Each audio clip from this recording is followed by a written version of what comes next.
There are more drastic forms of protest, though, than marching and leaflets. In 1963, a Vietnamese Buddhist monk, as a protest against the Vietnam regime, went out into a public place, set himself alight and burnt to death. Did no good, because that's not a threat or a deterrent. If a little monk comes up to you and he goes, you better stop all those things you're doing, otherwise I'm going to set myself alight. You're going to set yourself alight.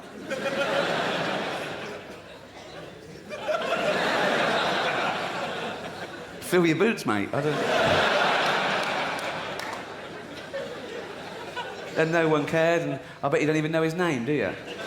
I do. I've looked it up. It's absolutely true. His name was Thick Quang Duck. Or Crispy Duck to his mates.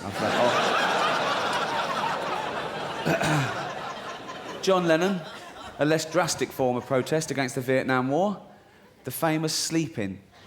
He stayed in bed for a week with Yoko Ono, and that was it. And people were going, brilliant, genius, that's excellent. And, I bet that little monk was fucking gutted. Hold on, what? Burn yourself to death or shag Yoko?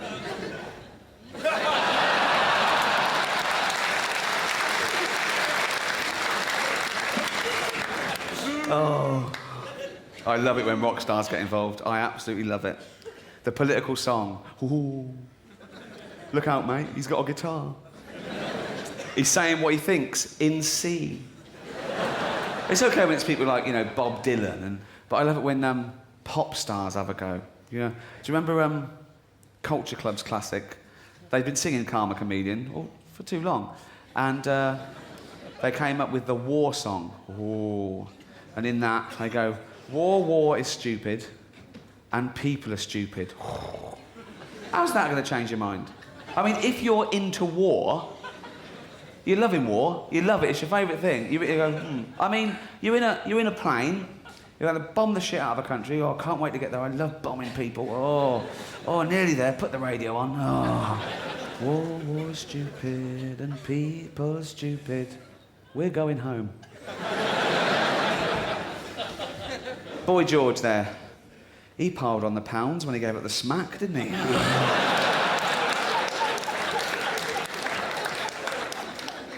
There's a fable there, kids. Every action has a consequence, so... Ooh. Billy Joel, after singing things like Uptown Girl, he then revealed his classic, his protest song against the world. We didn't start the fire. And in that song, it's basically a list, in chronological order, right, from 1949 to 1989, and he just mentions sort of 6 to 8 things each verse. I just read it. It goes, Harry Truman, Doris Day, Red China, Johnny Ray, South Pacific Water, Witchell, Joe DiMaggio, Joe McCarthy, Richard Nixon, Studebaker, Television, North Korea, South Korea, Marilyn Monroe. That's not a song. That's a conversation with Rain Man.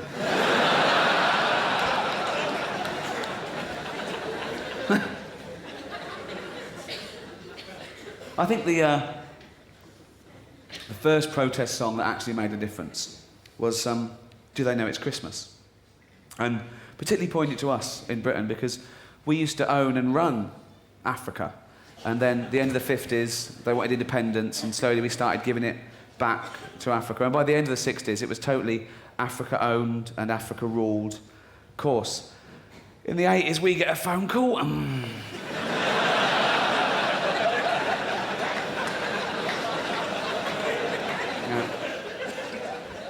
Thatcher answers, hello.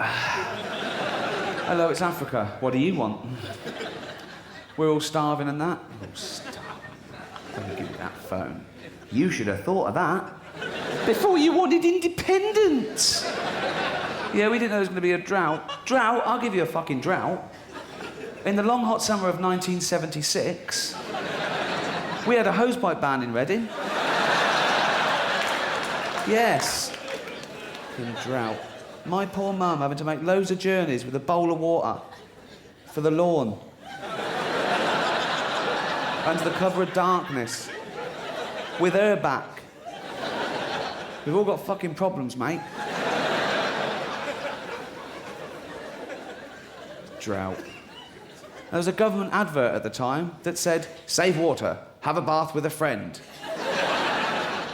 which I did. I say a friend, he was more a friend of my granddad's.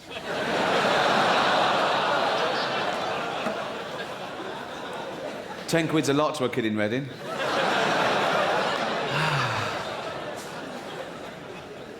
We used to call him Grandad Charlie, actually.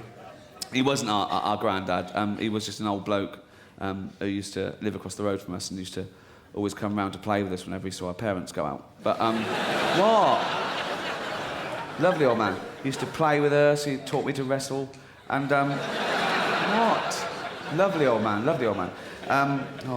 Oh, Grandad Charlie. And he used to do magic tricks. Oh, it was great. And he used to have a magic hat, and he used to sit down and put the magic hat on his lap, and he'd show us there was nothing in it. There was nothing in it, and he'd put the magic hat on his lap, and we couldn't tell our parents because it stopped the magic. I think that's how it works.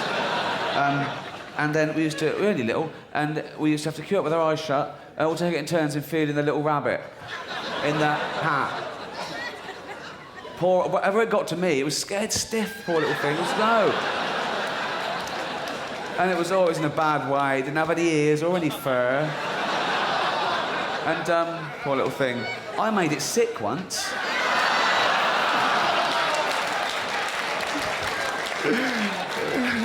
It's not true. There is no Grandad Charlie. I wasn't abused. And if I was, I'd save it for my autobiography. That's the way to do it. So anyway, Thatcher on the phone to Africa goes, look, I can't come myself, but I'll send you lead singer of the Boomtown Rats. He's not doing anything. They went, all right, yeah, don't call again. See, the protest song about the greatest living African is Special AKA's Free Nelson Mandela. That's what they said. They said, Free Nelson Mandela. And it worked, because like that, 6 years later, he was out anyway, so... Incarcerated for a quarter of a century, Mandela. Released in 1990, so he's been out about 14 years now. And he hasn't reoffended, so I think he's going straight. Which shows you prison does work.